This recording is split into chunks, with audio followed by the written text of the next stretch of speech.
যে আমরা একটু ভাবি তো, এই 4টা-5টা দিন আমরা গাড়ির কোনো হর্ন শুনি নাই, ঠিক আমরা হর্নও দেই নাই, আমরা বাইরে থুতু ফেলি নাই, কিন্তু ঢাকায় যাওয়ার পরে হক করে থুতু ফেলবো। আমি কেন আজকে দাঁড়িয়েছি সেটা হচ্ছে যে একটু সরি বলার জন্য। কারণ হচ্ছে আমি আমার এই কিছু ডকুমেন্ট ব্লগিং করতে যে অনেকের আসলে মনে কষ্ট দিয়েছি। আমি আমার কাছে মনে হয়েছে, যেমন আমি ফ্রন্টের সিটটা আসলে সবসময় বরাবরই আমি বসার চেষ্টা করেছি, এই বাইকে পর্যন্ত কষ্ট দিয়েছি। আমি আবার ইভেন নিচেও বসেছি। এটা চলে আসলে যারা ব্লগ করে তাদের আসলে কে বাধা দিল, কে মনে কষ্ট পেল, এগুলো যদি করতে যাই আসলে আমরা সঠিক ডকুমেন্টটা তুলে আনতে পারি। এটা হচ্ছে আমাদের এটি শুধু অভিজ্ঞতার কথা নয়, তারপরে আরো কিছু মজার মজার দৃশ্য আছে। এই ভাইটি টাকা কেন গুনছেন তাও দেখবো। তাহলে আর দেরি কেন, এবার আসুন যাই আমার থাইল্যান্ড ভিজিটের শেষ পর্ব আপনাদের সঙ্গে শেয়ার করি। এখানে মজার মজার কিছু জিনিস আছে যেগুলো আপনাদের সঙ্গে তুলে ধরবো। এবার আসুন, যে হোটেলটিতে আমরা ছিলাম সেই হোটেলটির একটুখানি বর্ণনা দিচ্ছি আপনাকে। হোটেলটির নাম হচ্ছে অ্যাম্বাসেডর, অর্থাৎ অ্যাম্বাসেডর মতোই এই হোটেলগুলা। এবং আমার সঙ্গে যিনি ছিলেন এই 4 দিন আমাদের বিখ্যাত মবিন ভাই, সেই মবিন ভাইকে নিয়ে আমরা 4 দিন ছিলাম এই হোটেলটাই। এবং আমরা দুজন ছিলাম 2টা বেডে, এইটা একটা বেড, এই যে পাশাপাশি আরেকটা বেড। তার মধ্যে কি কি আছে একটুখানি দেখে নিয়ে, একটা ফ্রিজ আছে, কিছু কফি খাওয়ার জিনিস আছে, পানি আছে, একটা সোফা আছে, সবই আছে। তবে একটু অভিজ্ঞতার কথা শেয়ার করে নেই, যেটা আপনারা পরবর্তী ভ্রমণের সময় নিশ্চয়ই কাজে লাগবে। যদি কেউ আসতে চান অবশ্যই চার্জারের যে সিস্টেমটা, সেই সিস্টেমটা আপনাকে বুঝে নিতে হবে। অর্থাৎ আমি বলবো, যদি কারো একাধিক ডিভাইস থাকে, মোবাইল যদি 2টা থাকে অথবা একটা পাওয়ার ব্যাংক থাকে, সেক্ষেত্রে আপনারা নিজ দায়িত্বে একটা জিনিস এনে নেবেন, সেটা হচ্ছে একটা মাল্টিপ্লাগ নিয়ে আসবেন। কারণ সব ধরনের সকেট, সব ধরনের প্লাগ আসলে সব হোটেলে থাকে না। এটা আমার একটা এক্সপিরিয়েন্স থেকে বলছি, এবং আপনারা যদি আনতে চান তাহলে নিয়ে আসতে পারবেন। তো অযোধ্যা বকবক না করে একটা গুরুত্বপূর্ণ কথা বলি, আর সেটা হচ্ছে আমার ব্লগে যদি নতুন হয়ে থাকেন তাহলে বলবো সাবস্ক্রাইব করে নেন। আর যদি ফেসবুকে দেখে থাকেন তাহলে ফলো বাটনে একটু চাপ দিয়ে রাখেন, তাহলে আমি খুব উপকৃত হব এবং আপনাদেরকে পরবর্তী ভিডিও দেখার জন্য সহজ একটা পথ হয়তো আপনারা পেয়ে যাবেন। তো আসুন আমরা এখন নামি, আমাদের যে ব্যাগবেটিস আছে সবগুলা লিফটের কাছাকাছি নিয়ে যাই। নিয়ে গিয়ে আমরা লিফটে উঠবো, লিফটে চড়ে নিচে নামবো। সকালবেলা আজকে আমাদের যাওয়ার পালা, এখন ব্রেকফাস্ট করবো, তারপরে আমরা লাগেজ গাড়িতে ঢুকাবো, তারপরে আমরা ঢাকার উদ্দেশ্যে রওনা দেবো ব্যাংকক এয়ারপোর্ট থেকে।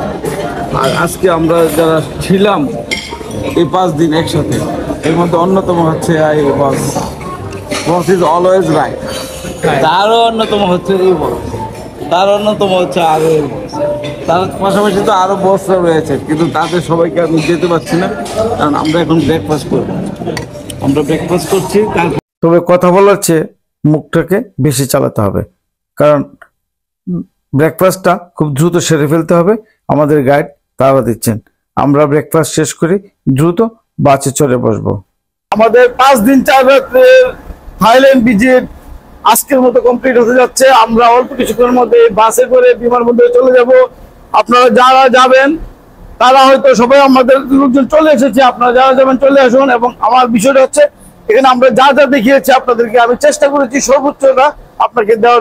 আমি তো আবার আমার এই পুরো টিমটাকে সবসময় চাঙ্গা করে রাখার চেষ্টা করি, আর তেমনি ভাবে এখানেও তার ব্যতিক্রম নাই। ওটাই আমি সবাইকে শুভেচ্ছা জানিয়েছি। মোটামুটি আমরা সবাই এখানে এসেছি, আর এই বড় ভাই আমাকে হেল্প করেছে নিয়ে আসে।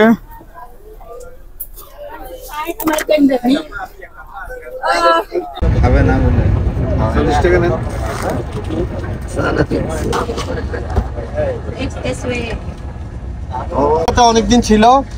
Very special thanks to Cookie because she worked a lot with us and she's a very nice guy and she always smiley face and you know she tried her level best. So Shun bhai apni unake just that's your honor. That's your honor. Number লইলেন। এবার নিশ্চয়ই বুঝতে পেরেছেন সুমন ভাই কেন টাকাগুলো নাড়াচাড়া করছিল। আমরা যারা টুরিস্ট আছি সবার কাছ থেকে একটা পরিমাণ অ্যামাউন্ট বকশিশ হিসেবে আমরা দিতে পেরেছি আমাদের গাইডকে। তারই পাশাপাশি যেহেতু ড্রাইভার ভাই আমাদের সঙ্গে ছিলেন দীর্ঘ 4 দিন 5 রাত, ওনাকেও আমরা খুশি করেছি। সবচেয়ে বড় বিষয়। আর আমাদের বেসলে বলা যায় যে আমাদের যে এখন ব্যাংককে যে ট্যুর খুব মজা পাইছি আমরা। থাইল্যান্ডে আমরা 5টি দিন কিভাবে কাটিয়েছি তাই অভিজ্ঞতা নেওয়ার চেষ্টা করেছি। যেহেতু বাস প্রায় 2 ঘন্টা লাগবে আমাদের এয়ারপোর্ট পৌঁছতে, তারই পাকে আমরা যার যার মতো করে থাইল্যান্ডকে কিভাবে দেখেছি তা বলার চেষ্টা করেছি, তা বোঝানোর চেষ্টা করেছি এবং কি কি দোষগুলো ছিল আমরা তাও দেখানোর চেষ্টা করেছি। কেমন আছেন সবাই? একটা বিষয় আমি একটু উল্লেখ করতে চাই ভাই, সেটা হচ্ছে আমি নিজেকে দিয়ে প্রথমে বলতে চাই, আমরা যেমন ভুলের ঊর্ধ্বে না, আমি নিজেও তো ভুলের ঊর্ধ্বে না, তাই না? এখন একটা বিষয় আমাদের খুবই স্মরণীয় বিষয় যে আমরা কিন্তু প্রতিনিধিত্ব করছি 2-3টা বিষয়। ফার্স্ট অফ অল আপনার ফ্যামিলি, আপনি কোন ফ্যামিলি থেকে আসছেন। আমরা সবাই বড় টাকার ব্যবসা করি, কিন্তু আমরা কোন ফ্যামিলি থেকে আসছি এটা পরিচয় বহন করবে আমার কথা, অ্যাটিটিউড, ওঠা বসা, চলাফেরা। সেকেন্ডলি আমরা প্রতিনিধিত্ব করছি সিঙ্গার বাংলাদেশের উপরে। সিঙ্গার বাংলাদেশ কি রকমের লোককে ডিলারশিপ দেয় এটা একটা বিষয়, কিন্তু কারণ সিঙ্গার কি রকমের মোটিভেটেড মানুষ, কি কি রকমের কোম্পানি আর কি রকমের লোককে চুজ করে এটা একটা পরিচয় বহন করে। তৃতীয়ত আমরা একটা কোম্পানির ম্যানেজমেন্টে আসছি, ডিসকভারি হলিডেজ। আমরা কোন কোম্পানিকে আমাদের জন্য চুজ করছি এটা একটা বিষয়। এই যে আমরা একটু ভাবি তো, এই 4-5টা দিন আমরা গাড়ির কোনো হর্ন শুনি নাই, ঠিক আমরা হর্নও দেই নাই, আমরা বাইরে থুতু ফেলি নাই, কিন্তু ঢাকায় যাওয়ার পরে হক করে থুতু ফেলবো। আমাদের পরিবর্তন কিন্তু শুধু এভাবে না যে সারা বাংলাদেশ পরিবর্তন হবে, আমি লাস্টে পরিবর্তন হবো। আমাদের পরিবর্তন নিজ থেকে শুরু করি আমরা, ইনশাআল্লাহ। এই ভাইটি খুবই গুরুত্বপূর্ণ কথা বলেছেন। পরিবর্তন শুরু করতে হবে আমাকে দিয়ে, আর তাই তো আমার এই বক্তৃতা শুরু। আমি কেন আজকে দাঁড়িয়েছি সেটা হচ্ছে যে একটু সরি বলার জন্য। কারণ হচ্ছে আমি আমার এই কিছু ডকুমেন্ট ব্লগিং করতে যে অনেকের আসলে মনে কষ্ট দিয়েছি। আমি আমার কাছে মনে হয়েছে, যেমন আমি ফ্রন্টের সিটটা আসলে সবসময় বরাবরই আমি বসার চেষ্টা করেছি, এই বাইকে পর্যন্ত কষ্ট দিয়েছি। আমি আবার ইভেন নিচেও বসেছি। এটা আসলে যারা ব্লগ করে তাদের আসলে কে বাধা দিল, কে মনে কষ্ট পেল, এগুলো যদি করতে যাই আসলে আমরা সঠিক ডকুমেন্টটা তুলে আনতে পারি না। এটা হচ্ছে আমাদের একটা ট্রেনিং এর মতো আর কি, যে এই ট্রেনিংটা হয়তো আমাদের গ্রহণ করতে হয়। আর যাদের মনে কষ্ট দিয়েছি পরবর্তীতে সরি বললে যদি উনি মাফ করে দেয় তাহলে আল্লাহ পাক খুশি, আমরাও খুশি। তাই সবচেয়ে বেশি ধন্যবাদ দেয় এই ভাইটির জন্য। এই ভাইটির একটা কথা আমার খুব ভালো লেগেছিল, উনি বলছেন আপনারা যতই বলেন আমি কিন্তু হাসবো, যত যাই বলেন আমি কিন্তু হাসবো। এটাই হচ্ছে আমাদের আজকে বৈশিষ্ট্য, তবে আমরা সবাই হাসবো, এটাই শপথ নিয়ে আমরা যাচ্ছি ইনশাল্লাহ। আল্লাহ হাফেজ, সবাই ভালো থাকবেন। খুবই সুন্দর একটা ট্যুর আমাদের করছে। আমরা শ্রীলঙ্কাতে ঘুরে আসছি, শ্রীলঙ্কার ট্যুরটাও এরকম, গাড়ি ছিল, খাবার ছিল, মানে সব থেকে আরেকটা জিনিস ভালো লাগছে হোটেলটা। থ্যাংক ইউ মিলন ভাই, দুইটাই হোটেলটা, বিশেষ করে ব্যাংককের হোটেলটা তো খুবই সুন্দর দিচ্ছেন, হোটেলটা খুব সুন্দর দিছে। আর কালকে রাত্রের খাবারটাও খুব মজা ছিল, তাই না? কালকে রাত্রের খাবারটা, ধন্যবাদ সবাইকে। সব থেকে ধন্যবাদ জানাচ্ছি আমাদের মিজান ভাইকে, স্মাইলিং ফেস আর খালি টুপিতে বলে যাচ্ছে হ্যান্ডসাম গাই, হ্যান্ডসাম গাই। আমাদের সঙ্গে একটা করতালি হওয়া উচিত মনে হয় তোমরা সবার জন্য। এবার যাকে দেখছেন সে হচ্ছে থাইল্যান্ডের স্থায়ী বাসিন্দা মিস খুকি, তার নাম। এরপর যে আসুন আমাদের সঙ্গে দীর্ঘ 5টি দিন যিনি ছিলেন, যার নেতৃত্বে, যার নির্দেশনায় আমরা থাইল্যান্ড ভিজিট করেছি 5টি দিন, উনি হচ্ছেন খুকি, মিস খুকি। ওনাকে পেয়ে আমরা খুবই ধন্য। উনি প্রত্যেকটা স্পট ঘুরে ঘুরে দেখিয়েছেন, প্রত্যেকটা স্পট সম্পর্কে উনি ধারণা দিয়েছেন। থাইল্যান্ডের সব অভিজ্ঞতাই তো নেওয়া দরকার, নইলে ভ্রমণ কিসের। আর এখনকার যে অভিজ্ঞতাটা সেটি হচ্ছে বৃষ্টি। থাইল্যান্ডের বৃষ্টি কেমন দেখতে তাও আমরা বুঝতে পেরেছি। সকাল যখন আমরা বাসে করে যাচ্ছিলাম এয়ারপোর্টে তখনই ঝুমঝুম বৃষ্টি শুরু হলো, আর চারদিকে বৃষ্টি পড়ছে। আমাদের গাড়ি ধীর গতিতে চলছে, কারণ বৃষ্টির সময় গাড়ি স্পিডটা বেশি দেওয়া যায় না, আর সব দেশে হয়তো একই নিয়মে চলে গাড়ি। আর আমাদের গাড়ি ধীরে ধীরে এগোচ্ছে এয়ারপোর্টের দিকে। এয়ারপোর্টের খুব কাছাকাছি আমরা চলে এসেছি। বৃষ্টি দেখা শেষ হতে না হতেই আমরা এয়ারপোর্টে চলে এসেছি। আর সেই এয়ারপোর্টটির নাম হচ্ছে সুবর্ণভূমি। খুব চমৎকার নাম, নামটি শুনে আমার কাছে খুব ভালো লেগেছে। সুবর্ণভূমি এয়ারপোর্টে এখনই থামবে আমাদের বাস। আমরা আর একটা অভিজ্ঞতা নেওয়ার শুরু করছি, আর সেটা হচ্ছে বাংলাদেশ ফেরত আসা। আমরা সুবর্ণভূমি এয়ারপোর্টে এসে পৌঁছেছি ব্যাংক অর্থাৎ আমরা সুবর্ণভূমি এয়ারপোর্টে অল্প কিছুক্ষণের মধ্যেই চেক ইন করবো। আর আমাদের লোকজন যারা আছে সবাই নামছে, সবাই এখন যার যার লাগেজ গুলো গুছিয়ে নেই। সুবর্ণভূমি এয়ারপোর্টটি খুবই নান্দনিক এবং বেশ বড়। আর আমার একটা ব্যর্থতা হচ্ছে, আমি এই এয়ারপোর্টটির কোনো ভিডিও বাইরে থেকে দিতে পারলাম না, কারণ আমরা খুব দ্রুত চেক ইন করতে ভিতরে প্রবেশ করছি এয়ারপোর্টে। আর এখানে ইমিগ্রেশন আমাদের করতে হবে, তার জন্য আমি আর সেই সময়টুকু নিতে পারলাম না। তারপরে যেটুকু পেরেছি ভিতরে কিছু ডকুমেন্ট করার চেষ্টা করেছি। যেখানে নিষিদ্ধ এরিয়া সেখানে হয়তো ডকুমেন্ট করার কোনো অথরিটি দেয় না, কোনো পারমিশনও দেয় না। আমি যদিও বারবারই একটা পারমিশন নিয়েছিলাম, কিন্তু তৎক্ষণাৎই ওনারা আমার ডকুমেন্টটুকু মুছে দিতে বাধ্য করেছে। তারপরে আমি আর কোনো ডকুমেন্ট তৈরি করতে পারলাম না। তবে আমাদের সঙ্গে যে গার্ড ছিল সে তার স্মৃতিতে তার ফেসবুকে আপলোড দেওয়ার জন্য সে কিছু ছবি তোলার চেষ্টা করেছে আমাদের সঙ্গে। এয়ারপোর্টের ভিতরে ইমিগ্রেশনের কাছে হঠাৎ চোখ পড়ল একদিকে, তাকিয়ে দেখলাম বিশাল এক দেহ নিয়ে দত্ত দানোয়ারের মতো তলোয়ার হাতে নিয়ে দাঁড়িয়ে আছে, খুব বিদঘুটে চেহারা। তার ছবি কেন এখানে রাখা আছে আমি এর বিস্তারিত কারণ জানি না।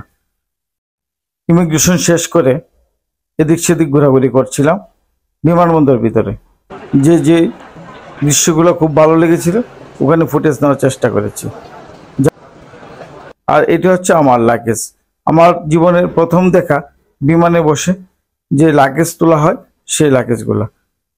অল্প কিছুক্ষণ পরেই আমরা বিমানে এসে বসলাম, যার যার সিট বেল্ট বেঁধে নিলাম, বিমানে যার যার মতো করে বসেছি। বিমানে বসে বাইরের দিকের দৃশ্য দেখার চেষ্টা করেছি। তার খানিক পরে আমাদের বিমান আল্লাহর রহমতে স্টার্ট হলো এবং আকাশের দিকে ফ্লাই করার চেষ্টা করলো। আকাশে যতই উপরে যাচ্ছি ততই মনে হচ্ছে থাইল্যান্ডটাকে যেন আবার মিস করব। আবার যদি কোথাও কখনো সুযোগ হয় থাইল্যান্ডে ভ্রমণ করার, সেই সুযোগটা যেন আল্লাহ পাক দেয়। আর প্রত্যেকটা জিনিসেরই শেষ আছে, আর তার জন্যই তো আমাদের থাইল্যান্ড ভ্রমণ এখানে শেষ করতে হচ্ছে।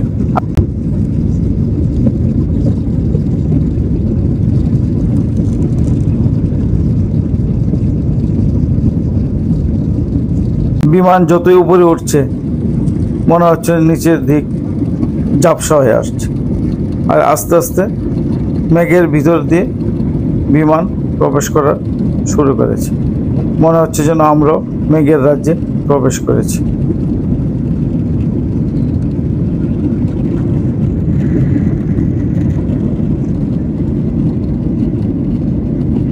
এক পর্যায়ে মনে হলো বিমানের জানালা যদি খোলা থাকতো তাহলে হয়তো হাত দিয়ে মেঘগুলোকে ছোঁয়া যেত। মেঘের রাজ্যে আমরা প্রবেশ করছি এখন। হাত দিয়ে যদি মেঘটাকে ধরা যেত তাহলে হয়তো আর একটা নতুন অনুভূতি, নতুন অভিজ্ঞতা নেওয়া যেত। যাক, সেই সুযোগ আর এখন নেই। আমরা প্রায় এখন এই মুহূর্তে আছি ৬০০০ ফিট উপরে মায়ানমার উপর দিয়ে। এটি নিচে যা দেখা যাচ্ছে পাহাড়, মায়ানমারের পাহাড়। মায়ানমারের উপর দিয়ে প্রায় ২০ মিনিট পর্যন্ত আমরা অতিক্রম করছি।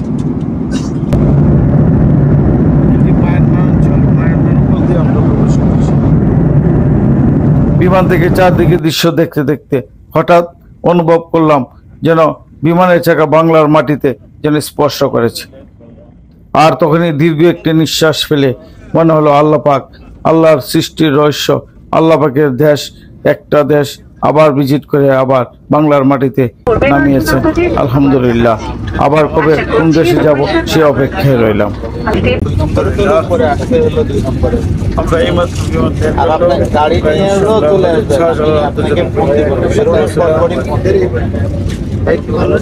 দোয়া করবেন এবং যারা দেখেছেন সবাইকে শুভেচ্ছা। থাইল্যান্ড থেকে দেখিয়েছিলাম বিমানের লাগেজ তোলার দৃশ্য, আর বাংলাদেশে এসে দেখাচ্ছি বিমান হতে লাগেজ নামানোর দৃশ্য। থাইল্যান্ড আর বাংলাদেশের মধ্যে অনেকটাই তফাৎ, আর সিস্টেম মোটামুটি একই। সব দেশে সব জায়গায় এত সুশৃঙ্খলভাবে কাজ করছে দেখে খুব ভালো লেগেছে। আমার এই ডকুমেন্টগুলো যারা দেখছেন সবাইকে ধন্যবাদ এবং শুভেচ্ছা দিয়ে শেষ করছি। নতুন কোনো দেশে নতুন কোনো জায়গায় আবার দেখা হবে ইনশাল্লাহ। ততক্ষণ ভালো থাকেন। আবার বলবো, নিশ্চয়ই ভালো কাজ করবেন, ভালো কাজের সঙ্গে থাকবেন। আসুন, থাইল্যান্ড ভিজিট শেষে একটা শপথ করি আমরা, যেন আমাদের দেশটাও থাইল্যান্ডের চেয়ে আরো উন্নত করে দেয় আল্লাহ পাক, আর এমন সোনার মানুষ যেন আমাদের দেশে তৈরি হয়, এমনটি আশা রেখে শেষ করছি।